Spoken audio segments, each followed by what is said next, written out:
গোলপাতার গুড় বিশ্ববাজারে রপ্তানি করতে চায় heritage Bangladesh.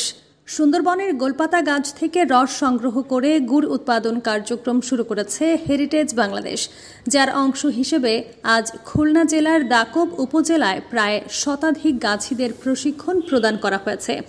Bangladesh environmental and development society ও হেরিটেজ বাংলাদেশের সহযোগিতায় উক্ত প্রশিক্ষণ কর্মশালায় প্রধান অতিথি হিসেবে উপস্থিত ছিলেন কৃষি মন্ত্রণালয়ের অতিরিক্ত সচিব মোহাম্মদ জাকির হোসেন। বিশেষ অতিথি হিসেবে উপস্থিত ছিলেন কৃষি সম্প্রসারণ অধিদপ্তরের অতিরিক্ত পরিচালক মোহাম্মদ রফিকুল ইসলাম। প্রশিক্ষণে দক্ষ প্রশিক্ষক দ্বারা কিভাবে গোলপাতা গাছ থেকে রস সংগ্রহ করতে হয় তা হাতে কলমে শেখানো হয়।